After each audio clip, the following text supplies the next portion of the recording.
estado avanzando a la medida que Pablo va explicando lo que tiene para la iglesia en Colosas. Y, por supuesto, el mensaje principal del libro es la importancia de conocer a Cristo. Conocer a Cristo transforma la vida. Y en el capítulo 2, Pablo utiliza el tema del bautismo para entrar en ese tema. Por cierto, las hojas, todavía nos quedan algunas. Queremos gastar las hojas. Que yo intento imprimir un número razonable y luego después hay domingos que nos sobran muchísimas hojas. Así que si quieres una hoja, levanta la mano y vamos a hacer llegar las hojas y así aprovechamos bien el papel para los que puedan usar. Muy bien. Pablo ha estado hablando del bautismo y como he presentado, Pablo empieza a extraer del concepto del bautismo varias ideas. Y hemos comentado estas ideas, el concepto de la muerte, ya que el bautismo representa la muerte con Cristo y la resurrección con Él. Pablo pues aprovecha esta imagen y habla de que hemos muerto con Cristo. Bueno, como comenté, estábamos muertos en nuestros pecados antes de conocer a Cristo. Y sin embargo en Cristo hemos muerto y finalmente nos llama a hacer morir lo terrenal en nosotros. Esta imagen de la muerte es una imagen tomada del bautismo. Luego después vimos que él aprovecha esta imagen del cambio de ropa. La gente que se bautizaba se quitaba la ropa para bautizarse y luego después se ponía ropa nueva. Y ese nuevo vestir, Pablo también lo aprovecha como vimos la semana pasada. Y en todo este pasaje está el pensamiento del viejo hombre y del nuevo, el anterior a Cristo y el después de Cristo. Una vez más, aunque hable de bautismo, no estamos diciendo que el bautismo cambia a nadie. Esto es muy importante que lo comprendamos. El bautismo representa públicamente lo que Dios ha hecho en el corazón. El bautismo no hace que una persona muera al pecado. Esto es lo que hace Cristo cuando la persona arrepentida viene y pone su fe en Cristo. El bautismo no transforma nuestra vida automáticamente, más bien Cristo es el que transforma nuestra vida y el bautismo da testimonio de que efectivamente nuestra vida ha sido cambiada. Pero Pablo aprovecha especialmente en este pasaje esta imagen del viejo al nuevo. Y como he puesto aquí como título, Pablo quiere bajar toda esta enseñanza al nivel más práctico posible. O sea, no quiere que nadie escuche esto y que piense de alguna forma que está hablando de algo esotérico. Claro, habíamos empezado con el pensamiento, si habéis muerto con Cristo, poned la mira o buscad las cosas de arriba, poned la mira en lo celestial, no en lo terrenal. ¿Y qué significa esto? ¿Qué significa para nosotros esa vida, bueno, o como he dicho aquí, cómo anda o vive esta nueva persona en las situaciones cotidianas de la vida? Y Pablo aprovecha para darnos ejemplos súper prácticos. Ahora, yo he puesto aquí una imagen. Reconocemos lo que es este aparato. Esto es el WhatsApp de una generación anterior. Eso era una forma de mandar mensajes rápidos, así a distancias largas. Si lo estáis reconociendo, pues ya se tocaba así y es un telégrafo, ¿vale? Estoy hablando no de experiencia. Vengo del campamento donde nos miraban como súper viejos y hay que tener cuidado cuando das ilustraciones así, pero vosotros me conocéis. Sabéis que esto no es de mis tiempos, eso es anterior. Bueno, de hecho, he puesto aquí un telegrama de don Juan a su hijo, Juan Carlos, el día después de ser nombrado o coronado rey de España. Y fijaos, ¿qué diría un padre a su hijo que acaba de ser coronado rey? Dijo las siguientes palabras: que Dios te bendiga y buena suerte. tu padre. Es poco, ¿no? ¿Esperabas más? Bueno, es telegrama. Se mandaba mensajes cortos, súper cortos. Hoy en día, claro, con los móviles, ni paramos a pensar. Nosotros grabamos un audio de 15 minutos en que estamos hablando de esto, ay, sí, también esto, y no apreciamos. Bueno, yo pensaba que a lo mejor mis hijos sí que lo apreciaban, porque cuando mi hijo David tendría 16 años o algo así, lo veo mandando un mensaje a un amigo y veo que ha escrito he hecho, ha hecho, y lo escribe sin la H. Y digo, David, A tiene una H. Papá, pero hay que acortar las cosas por los móviles. Como si estuviera mandando un telegrama o algo así, ¿no? Pagando por letra que enviaba. En fin, estos mensajes cortos. ¿Por qué hablo de esto? Porque este pasaje es interesante. Pablo casi parece como si estuviera mandando así por telegrama un mensaje, porque tiene enseñanzas súper cortas, como una frase solamente. Quiero mandar un mensaje a los maridos, a los esposos. Pues podría escribir un capítulo entero. No, escribe 2 líneas. Ahora, ¿por qué escribe Pablo tan poco aquí? Pues porque fue la voluntad de Dios. Esa es la contestación fácil y corta. Pero también notamos una cosa. Cuando él termina esta carta, dice algo interesante. Dice, cuando vosotros recibís esta carta, hacer que se lea esta carta en la Odisea. La Odisea normalmente la conocemos como esta ciudad de Apocalipsis. En Apocalipsis, la última carta es a la iglesia de la Odisea. Pero Pablo dice, esa carta que os he escrito a vosotros los colosenses debe mandar una copia a la Odisea, y ellos deberían también leer esta carta. Y luego dice lo siguiente, y la de la Odisea, que también se lea en Colosa. Mucho se ha dicho sobre esta carta de la Odisea, y de hecho lo que tenemos que reconocer es que podemos mirar en nuestra Biblia y no tenemos una carta a los laodicenses. Pero hay una suposición que posiblemente la carta que Pablo tiene en mente, ahora es posible que se haya perdido esta carta, lo cual no es un problema para nosotros. Entendemos que sería, en este caso, pues una carta escribió Pablo, pero no una carta inspirada por Dios. Todo lo que Dios ha inspirado la tenemos preservada en la Escritura. Pero también es posible que esta carta, que él llama la carta de los laodicenses, posiblemente es una copia de la carta que nosotros tenemos como la carta a los Efesios. Porque unas copias antiguas, muy antiguas de Efesios, resulta que dice a los cristianos, a los santos que están en un espacio, lo cual nos hace pensar que quizás dejaba ese espacio para que la iglesia entendiera, esa es carta para los efesios, pero cuando se leía a los laodicenses es la carta para los laodicenses, y en este caso también esta carta se leería aquí. Eso es lo que apoya un poco ese pensamiento, es que este pasaje va en paralelo con Efesios 5.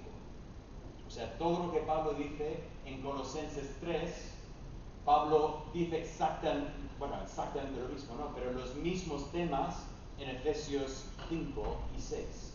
Por lo tanto, Efesios 5 y 6 están más desarrollado y Colosenses es más en los huesos, ¿vale? Bien, pero vamos a entrar a ver lo que Pablo dice. Vais a ver en la hoja que pongo constantemente Efesios 5, Efesios 6, porque también podemos compaginar un poco lo que tenemos en Efesios con lo que tenemos en Colosenses. Bien, vamos a entrar. ¿Qué aspecto tiene esa nueva vida en Cristo? ¿Cómo se ve esa nueva persona, no en la iglesia, cuando pasa por estas puertas con la mejor ropa posible y así, santito, entra en la iglesia con los hermanos? No. ¿Cómo se ve cuando está con su esposa? ¿Cómo se ve esa mujer cristiana cuando desarrolla la relación con su esposo. Y Pablo se lanza a ese tema con las siguientes palabras. Lo veis aquí en Colosenses, el capítulo 3, y Pablo dice así.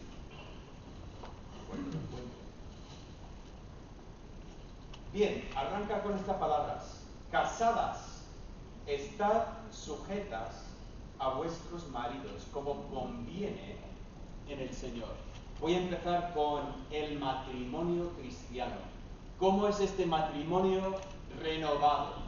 No el matrimonio del mundo, no el matrimonio del pensamiento humano, sino cómo es el matrimonio según Dios diseñó el matrimonio.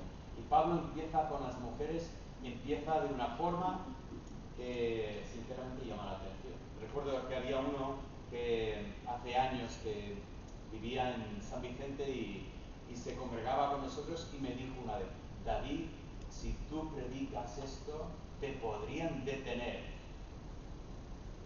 Bueno, no sé si realmente estamos a estas alturas, pero desde luego lo que dice la palabra de Dios no es popular en la cultura hoy en día. Ahora, en parte, creo que es que la cultura escucha estas palabras y escucha con bagaje. La cultura nuestra, cuando escucha que la Biblia dice: casadas, estad sujetas a vuestros maridos, la cultura entiende, escucha: mujeres, no tenéis ni voz ni voto, callaos, y el marido puede hacer lo que da la gana y tú tienes que aguantar lo que sea. Eso es lo que creo que escuchan cuando escuchan estas palabras. Y sinceramente, estoy de acuerdo que esas palabras no son correctas. O sea, pero el problema es que no es lo que dice la Escritura. Dice lo contrario, dice casadas, y lo voy a cambiar un poco la traducción nuestra. Dice sujetaos a vuestros maridos. Ahora, es ligeramente diferente, pero lo suficiente para decir es importante.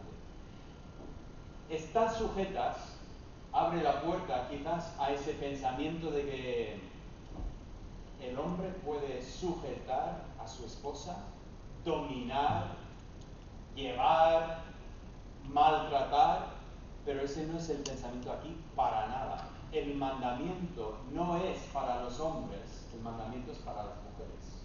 Y por eso digo, someteos, porque el pensamiento no es algo que hace el hombre a la mujer, el pensamiento es algo que hace la mujer en cuanto a su propia vida. Una mujer que debe someterse a sí misma a su propio marido. Ahora es importante que notemos todos los detalles aquí. No manda una sumisión general de todas las mujeres a todos los hombres. Hay culturas hoy en día que practican ese pensamiento. Cualquier hombre está por encima de cualquier mujer. La Biblia no habla de esto. Está hablando de una actitud en el matrimonio en que la mujer voluntariamente se somete ante su marido. Y voy a continuar con esta palabra porque en Efesios Pablo usa un sinónimo y nos ayuda mucho. Él habla allí de que las mujeres deben respetar a sus maridos. Y es buena dirección para nosotros para entender esta palabra, someterse al marido. Es buena dirección empezar a entender que esto empieza con la forma en que ella lo ve al marido y lo trata. Y es un respeto profundo. Ahora, es un poco más que respeto. Es un poco más que respeto porque la sumisión sí que tiene que ver con, en general, esta apertura a seguir la dirección que pone otro para tu vida. Ahora, antes de continuar, yo quiero decir que lo que estoy comentando aquí, aunque estamos empezando con las casadas, ese no es un tema para las casadas solamente. Resulta que esta palabra de someternos es una palabra sumamente común en el Nuevo Testamento. ¿Dónde encontramos este mandamiento que debemos someternos? ¿Y a quién? pues Santiago nos dice que debemos someternos a Dios.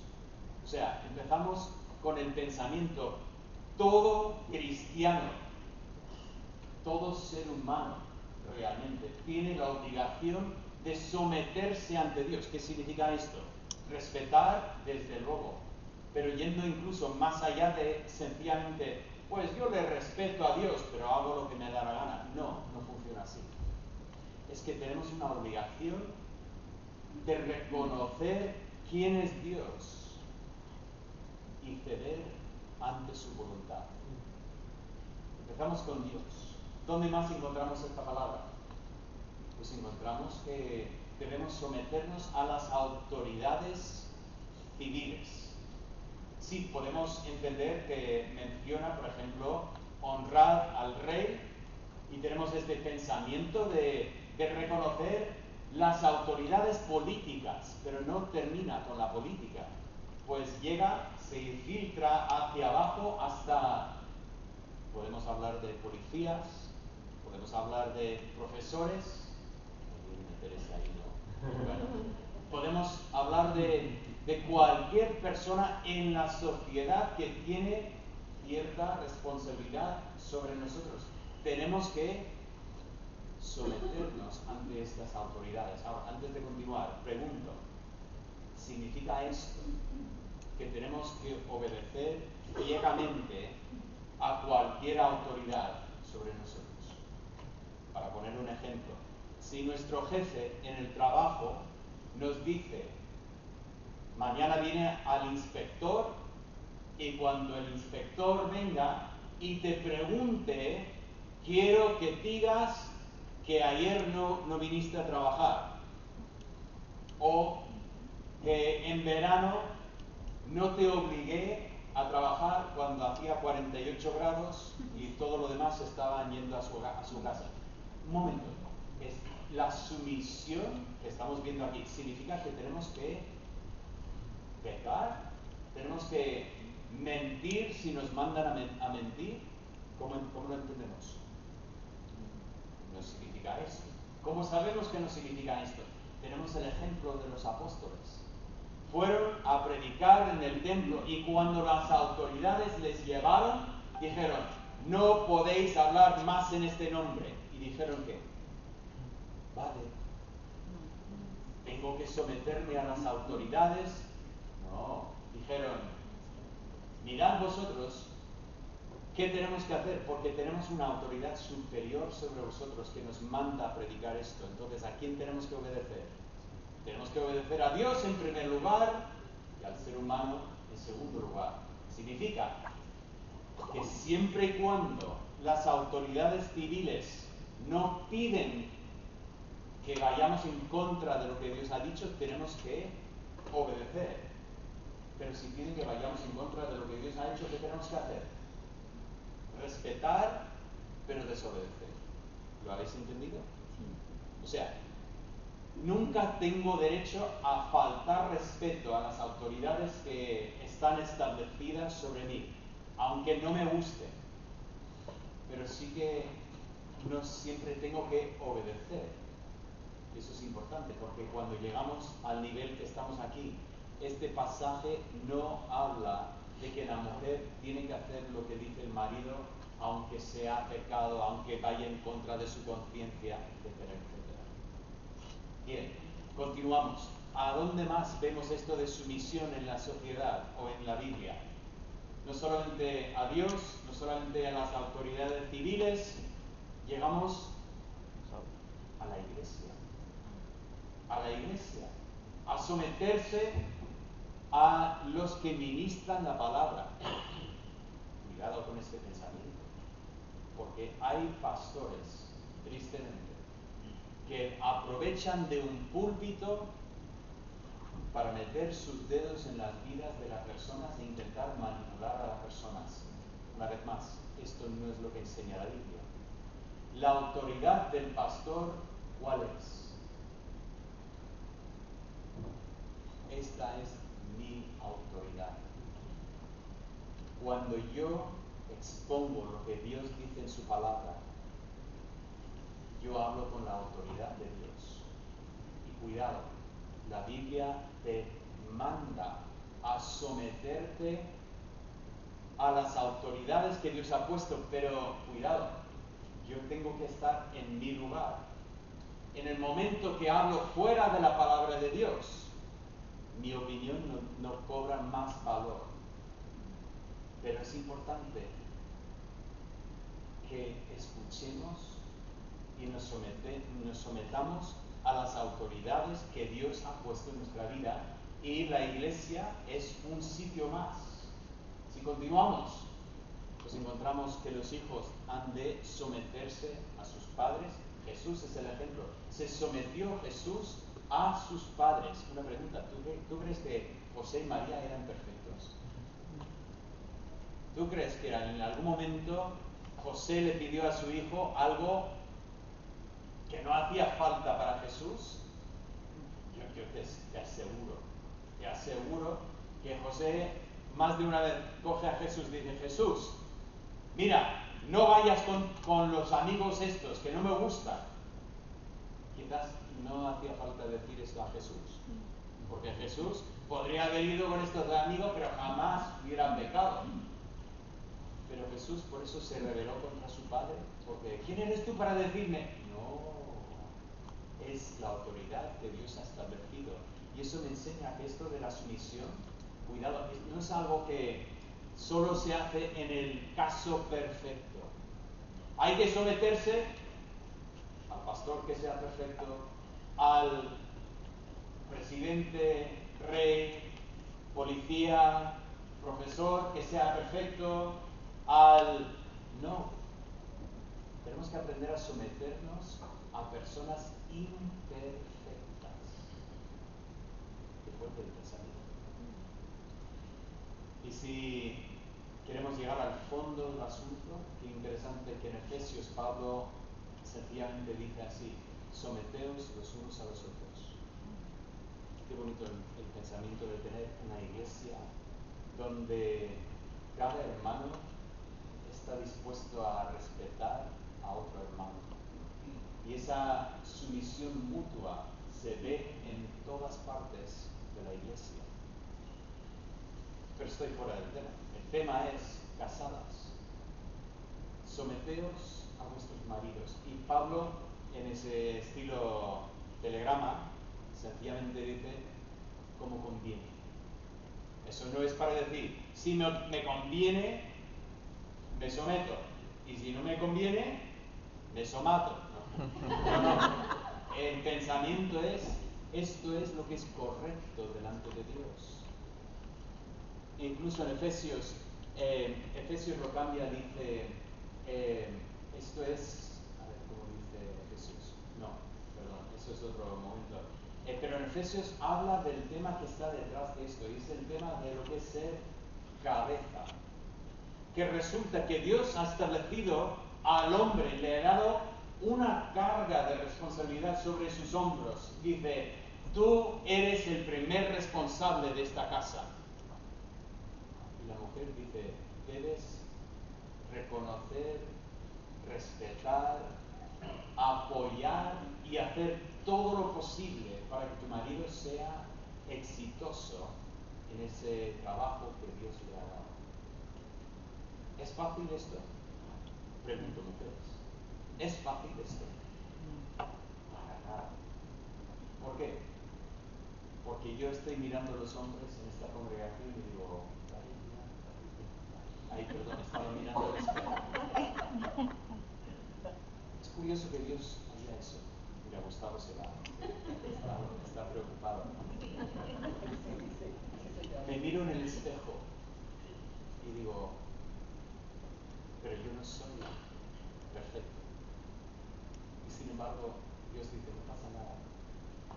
Dios tiene una bendición especial para ti, mujer, cuando te sometes al hombre que Dios ha puesto en tu vida, a tu marido. Cuando tú dices: Señor, es que mi marido no es lo que debe ser, pero voy a someterme a él, voy a intentar apoyarlo, voy a intentar respetarlo todo lo que pueda, para que él pueda hacer la obra que tú has puesto en sus manos.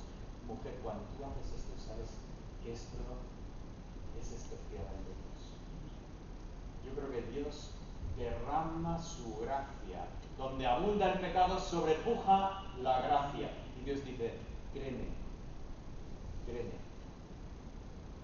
es para beneficio tuyo, hazlo. Bueno, Pablo habla así a las mujeres y rápidamente cambia y habla a los hombres. Bueno, lo que dio a las mujeres es difícil, no es fácil, y de los hombres menos mal que lo ha puesto fácil, ¿no? De hombres, amad a vuestras mujeres. Fácil. Sí, si decimos, bueno, sí, yo la amo. Bueno, volvemos a Efesios para completar un poco la imagen. Sí, ¿cuál es el patrón de amor que nos pone Pablo? Una vez más, lo facilito, ¿no? Amada a tu esposa como el vecino, más o menos, sí, pero bueno, siempre voy un poco mejor que el vecino. Bueno, por lo menos escogemos qué vecino compararnos, ¿no? No, porque bueno, voy a compararme con aquel vecino. Dice, no, comparados con Cristo. Con la forma en que Cristo amó a la iglesia. ¿Y qué hizo Jesús que demostró su amor? Se entregó a sí mismo por ella y empezaba a decir, ¡buah! Apaga y vámonos. Porque, ¿cómo voy a poder amar a mi esposa de esta manera? Es un amor perfecto.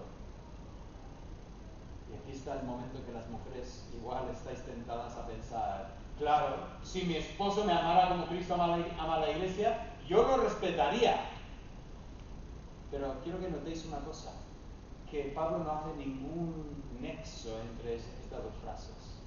Dice, mujeres, someteos a vuestros maridos siempre y cuando él te ame como Cristo ama a la iglesia.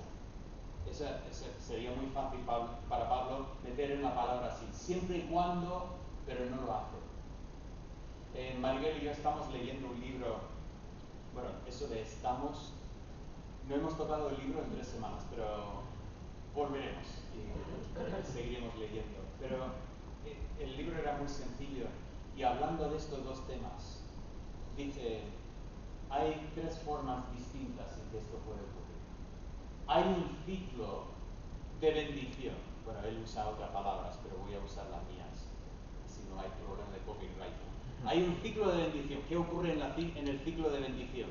Bueno, el marido ama a su esposa y ella se siente tan amada,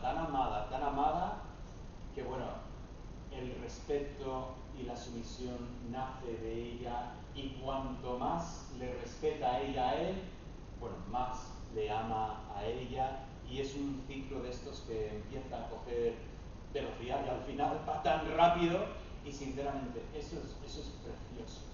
Deberíamos vivir en este ciclo, ¿vale?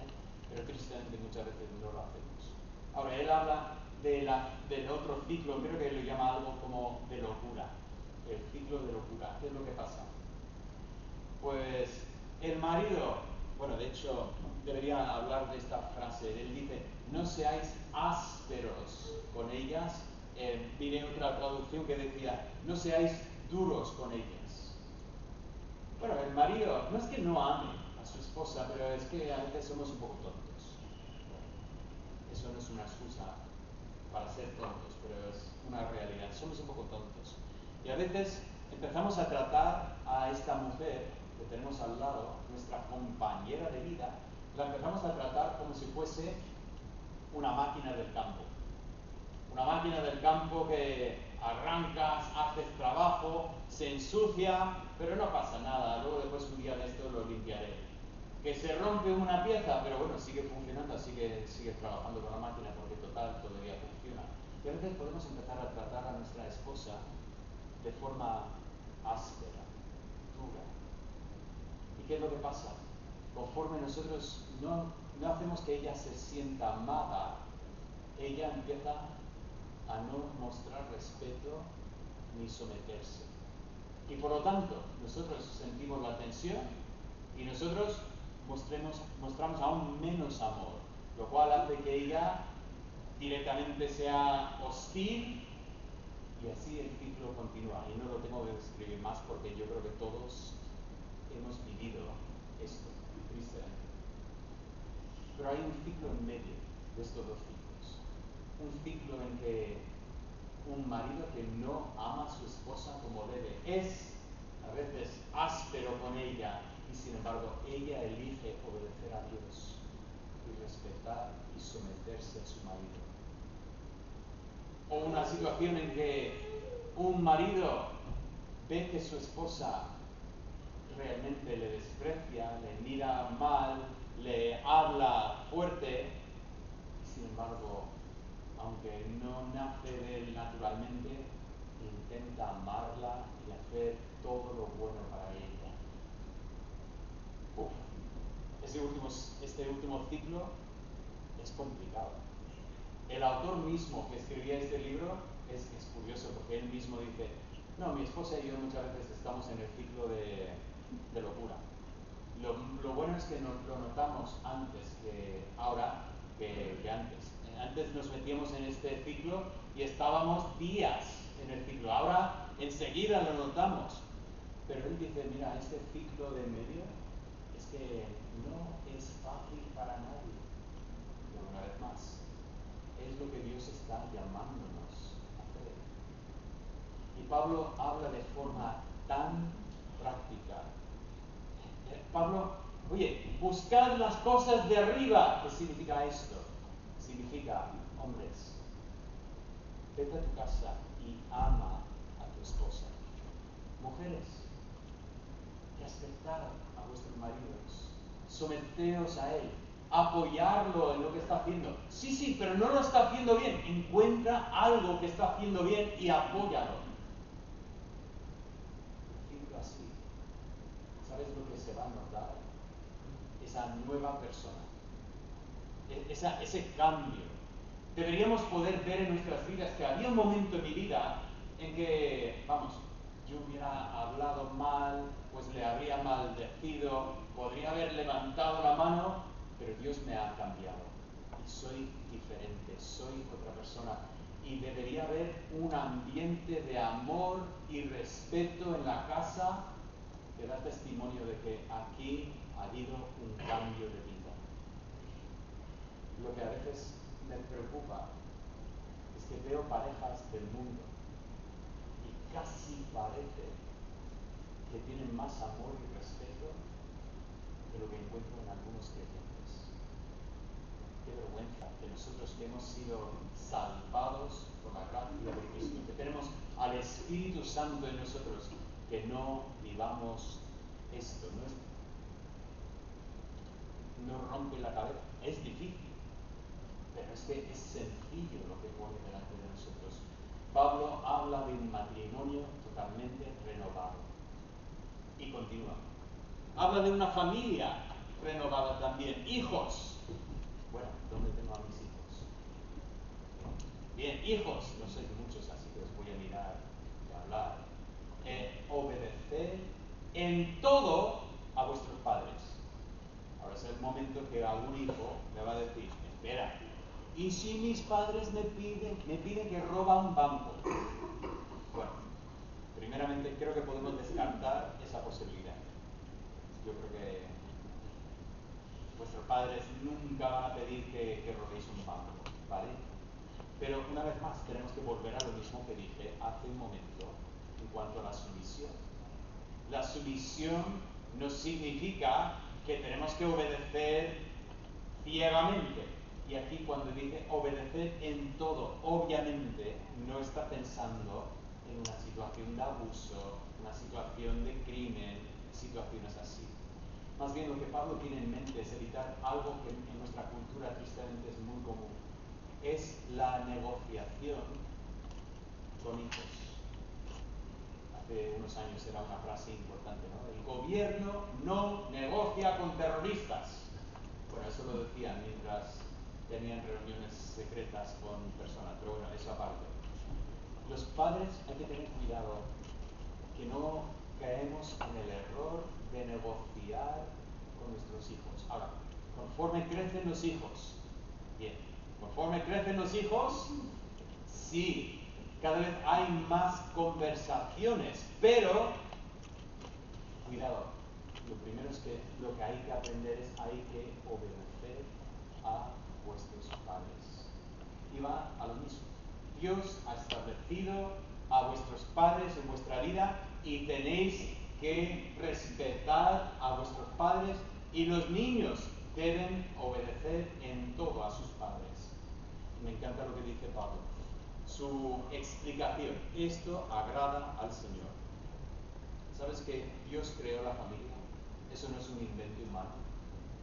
No hicimos nosotros la idea, mira, deberíamos tener un padre y una madre, y así tener hijos y llevar la vida en familia. No, esto fue diseño de Dios. Y Dios quiere que los hijos aprendan a obedecer a sus padres. Y de hecho, cuando esto se rompe, cuando los hogares están rotos, la sociedad no está muy por detrás.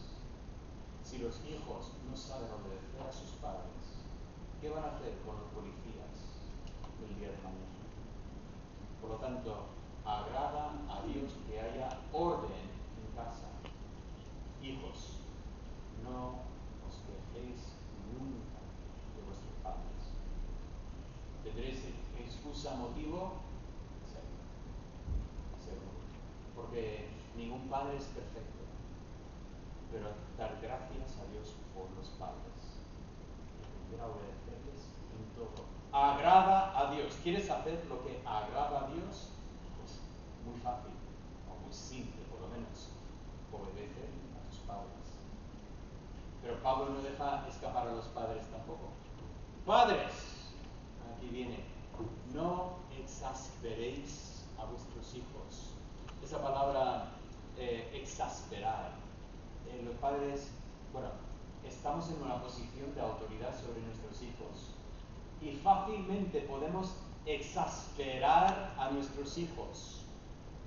¿Cómo? Pues sin pensar lo podemos hacer. Pero os digo, padres, lo podemos hacer, número uno, hablando de una manera y viviendo de otra manera.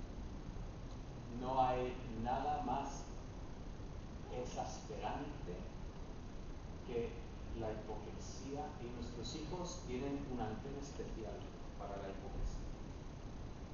Cuando nosotros decimos, tienes que hablar con tu madre con respeto, y luego el padre da la vuelta y habla con su esposa de una manera que no muestra respeto, estás exasperando a tus hijos. Estás comunicando algo que es demasiado para sus pequeños corazones. Padres, tenemos que tener muchísimo cuidado de la forma en que tratamos a nuestros hijos. Podemos exasperar a nuestros hijos pidiendo de ellos cosas que no son razonables. Recuerdo que alguien nos dijo a nosotros una vez que vosotros tenéis que tener cuidado porque vuestros hijos son hijos de pastor. Perdón, cuando nació, en el certificado de nacimiento no ponía nada de pastor. O sea, era ser humano en ese momento. Los hijos de pastor tienen que ser otra cosa, o sea, tienen que hacer más que todo lo demás. Pues nosotros intentamos no poner sobre nuestros hijos más carga. Maribel creció siendo la hija de la peluquera, eso ya era suficiente en el barrio. Nuestros hijos tenían que ser hijos de Dios, actuar como hijos de Dios. Su padre era pastor, pero lo que nosotros intentamos esperar de nuestros hijos era lo mismo que creíamos que debían hacer los demás niños que estaban en la congregación. Tener cuidado de no exasperar. ¿Por qué? Porque podemos desalentar a nuestros hijos. La palabra desalentar, interesante, en el Antiguo Testamento, esa misma palabra, en la versión en griego, es la palabra que sale en 1 Samuel 1, 6 y 7, donde habla de estas dos mujeres y una siempre estaba metiéndose con la otra, irritando a la otra, desanimando a la otra. Claro, eran dos esposas de un mismo hombre, que no es el plan de Dios, y todos los ejemplos bíblicos nos muestran por qué no es el plan de Dios. siempre que ha habido un marido y dos esposas, un desastre en la familia. Y una que podía tener hijos y la otra que no, y encima sabiendo el dolor de la que quería hijos y no podía tenerlos, la otra se metía con ella y ya le pinchaba. Cuidado, nosotros como padres podemos llegar al punto en que desalentamos a nuestros hijos, los irritamos. La rebeldía está en el corazón del niño. Sabemos que la rebeldía está. Nuestro trabajo como padres es intentar guiarlos hacia el que puede sacar la rebelión del corazón. Pero tristemente hay muchos padres que dan de comer a esta rebeldía, fomentan la rebeldía de sus hijos. Al final echan combustible sobre la llama y luego después llega la juventud con sus rebeldías y dice, ay, es que los jóvenes siempre son rebeldes. Mentira, mentira. El ser humano es siempre rebelde.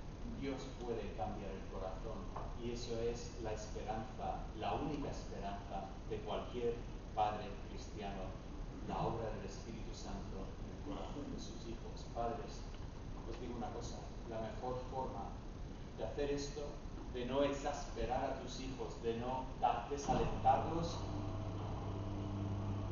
no debería llevar esto en el bolsillo porque pasa esto. La mejor forma es orar por tus hijos. Tenerlo como tema serio de oración. Oras por tus hijos todos los días. Porque como leímos en esta mañana en el Salmo, si Jehová no edificare la casa, en vano trabajan los que la edifican. Yo no sé de vosotros, pero yo tenía un miedo terrible como padre de niños pequeños de hacer mi trabajo en vano. De hacer todo el trabajo de invertir en la vida de estos niños que Dios nos había dado y luego verlos rechazar a Dios e ir por otro camino. Lloraba porque decía, Señor, si eso depende de mí, apaga y vámonos. Es en vano, pero lo bonito es que el Señor puede hacer la casa. El Señor puede guardar la casa. Y es una promesa sumamente preciosa para nosotros. Continuamos. Y vamos al entorno laboral. Os digo, esto es lo más práctico posible. Esposos, esposas, padres, hijos, trabajadores. Vamos a hablar de cómo es el aspecto de buscar las cosas de arriba cuando llega el lunes por la mañana y tienes que ir al trabajo. Muy práctico. Pablo dice lo siguiente, dice que debéis obedecer en todo a vuestros jefes terrenales. He cambiado las palabras, notáis que aquí habla de esclavos. Pero cuidado, a veces podemos leer el Nuevo Testamento de, esclavos, como que hoy en día no hay esclavos. Bueno, bien, no tenemos la esclavitud, bueno, por lo menos declarada.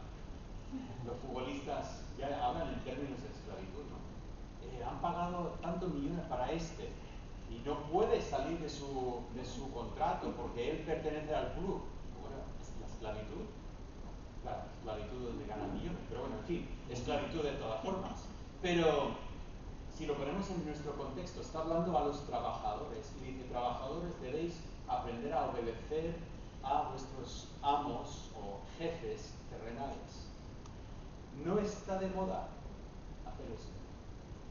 Está de moda, bueno, hacer un mínimo para salir, pero intentar siempre que se note que yo no hago todo lo que me dice.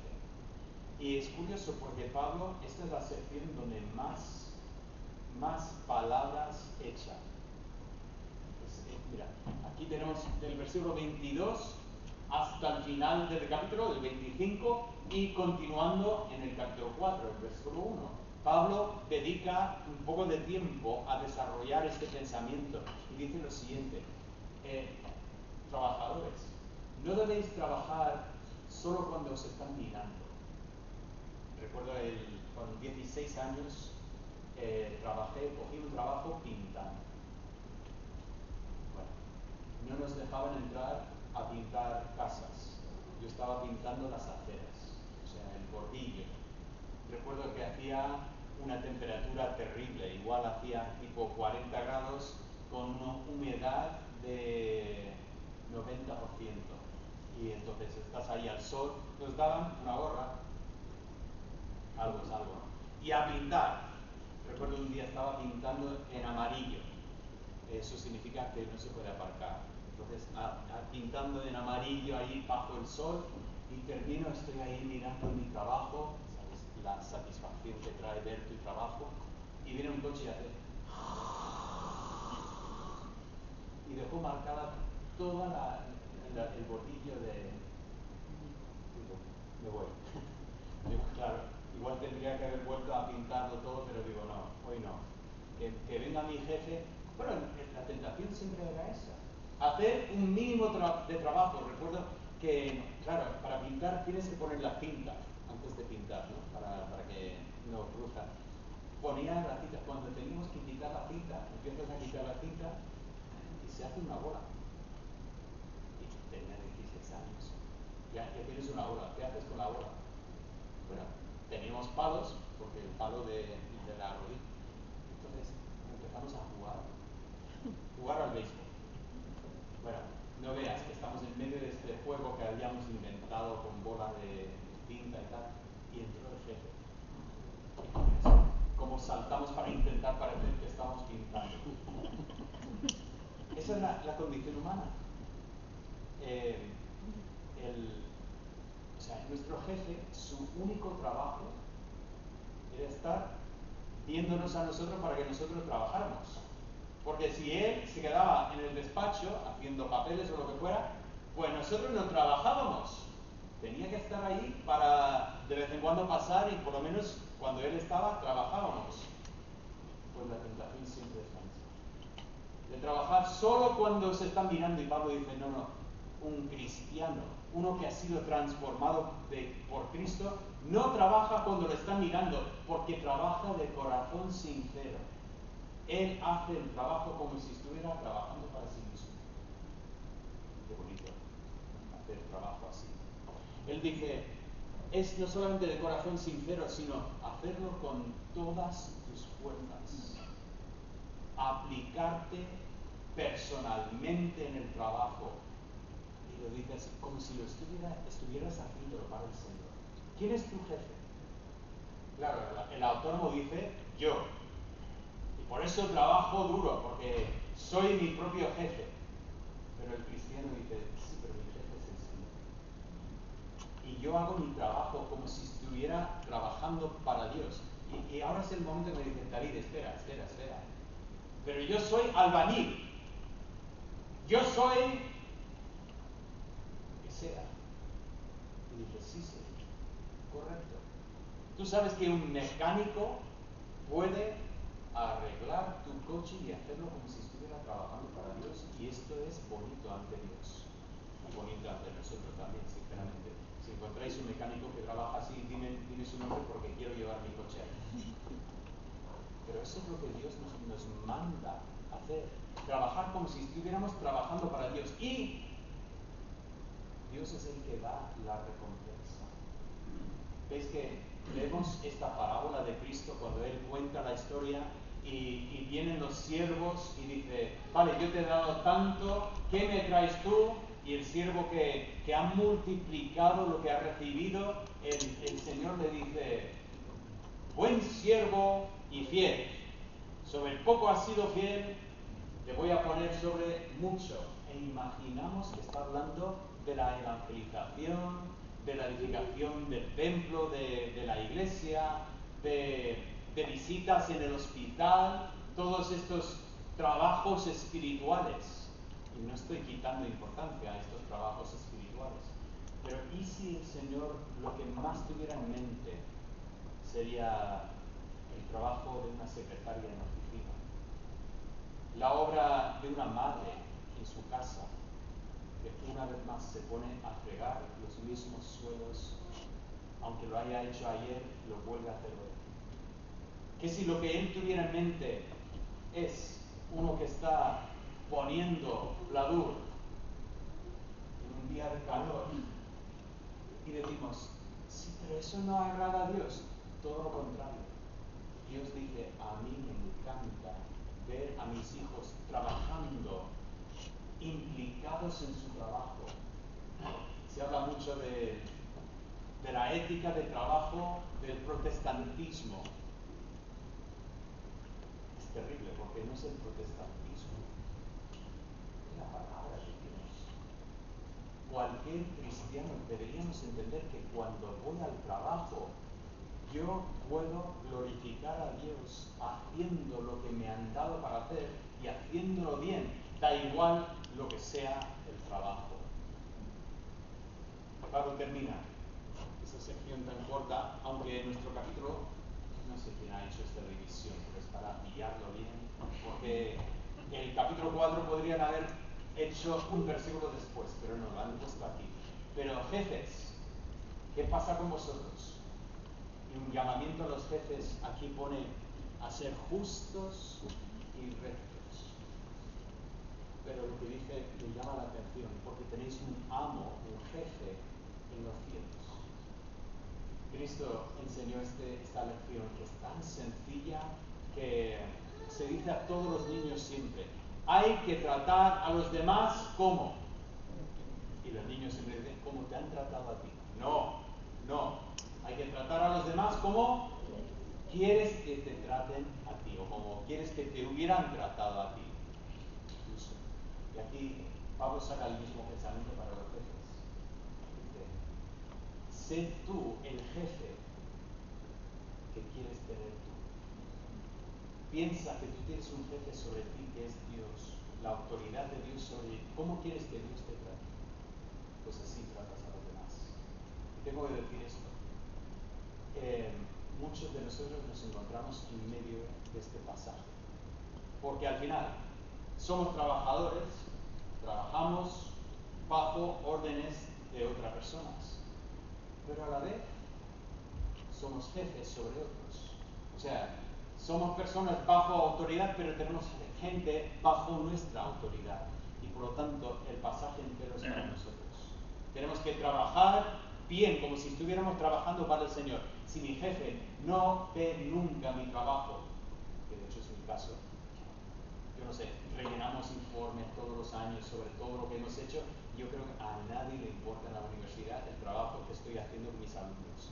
Da igual, voy a hacer mi trabajo lo mejor que pueda. Pero ¿por qué vas a invertir tiempo si no mira a nadie? Podrías hacer la mitad del trabajo y no se enteraría nadie. Porque yo no trabajo para la universidad. Me libera, porque ellos me pagan, pero yo no trabajo por ellos. Yo trabajo para el Señor. Y cuando yo tengo oportunidad de mandar sobre otros, pues no cambia nada. Yo intento ser justo y intento ser lo que yo quiero recibir de otros. Intento ser la autoridad que refleja el carácter de Dios. A mí me encantaría que algún compañero de la universidad dijera, bueno, trabajar con David es una gozada, porque realmente se nota una diferencia en su vida. Eso sería el mayor testimonio que podría tener en mi trabajo. Y al final, lo que decíamos antes, es que esto es lo que agrada a Dios. Hermanos, este pasaje, incluso estaba pensando en romperlo y pasar más tiempo, pero luego pensé, el espíritu de Pablo era daros rápidamente todo. Y digo, bueno, vamos a hacerlo. Pero pensando en este pasaje, vuelvo a donde empezamos todo esto. Si pues habéis resucitado con Cristo, buscad las cosas de arriba, donde está Cristo sentado a la diestra de Dios. Poned la mira en las cosas de arriba, no en las de la tierra. Y cuando leemos estas palabras, tenemos la tentación de pensar que una persona tan espiritual, que se aparta de la sociedad, se mete a un monasterio y ahí vive alejado de todas las presiones de la vida y puede dedicarse exclusivamente a Dios, que es espiritual. Yo creo que si Pablo podría ver esto, diría, ¿qué libro estáis leyendo? desde luego no estáis leyendo este libro. Este no es el llamamiento de Dios. El llamamiento de Dios, tener la mirada en las cosas de arriba, es un esposo que ama a su esposa. Es una mujer casada que busca la manera de mostrar respeto y sumisión a su marido. Es un hijo que obedece a sus padres. Son padres que no frustran a sus hijos, sino que oran por ellos. Es un trabajador que se pone a trabajar y hace su trabajo de tal forma que todos los demás dicen: olé, buen trabajo ha hecho esto. Esta es la mirada en las cosas de arriba. Por lo tanto, he puesto esta frase aquí. La mira en las cosas de arriba no nos lleva a ignorar las cosas de la tierra. Eso sería el peor error que podríamos cometer. No, todo lo contrario, la mira en las cosas de arriba nos lleva a ver lo terrenal más claramente que nunca. Y os quiero preguntar en esta manera: ¿cómo tenéis la vista? Como la gafas. ¿Cómo tenéis la vista?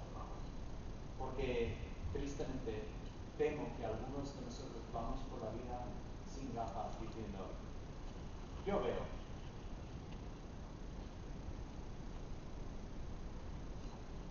El Señor nos llama a poner las gafas para poder ver claramente lo que sí es importante en nuestra vida y luego invertir nuestras vidas completamente. Cristo nos ha cambiado. La pregunta es: ¿este cambio se nota en tu vida? No el domingo por la mañana, sino mañana por la mañana, a primera hora, cuando toca levantarte para trabajar. ¿Se ve Cristo en tu vida en ese contexto? Esto es lo que Pablo nos está diciendo. Y al final, conocer a Cristo es conocer otra vida. Es ser transformado más y más y más a la imagen del que lo creó, como vimos la semana pasada. Padre Santo, este pasaje es demasiado para nosotros. Muy práctico, muy fácil de leer, relativamente fácil de exponer, pero ponerlo en práctica es otra historia. Oh Padre, perdónanos, porque no hemos tenido el matrimonio que deberíamos tener. No hemos actuado en familia como tendríamos que haber actuado. En el trabajo tenemos que reconocer que no hemos vivido conforme a lo que hemos visto aquí. Sí. No obstante, Padre, no solamente hay perdón de ti, sino que tú también nos das fuerza y poder. Y eso es lo que pido, Señor, que tu Espíritu Santo obre en nosotros para que nuestras vidas reflejen esa imagen que tú has puesto en nosotros. Pido esto, Padre, y lo deseo para mi vida, para la vida de cada persona aquí en esta mañana. Oh Padre, que seamos una iglesia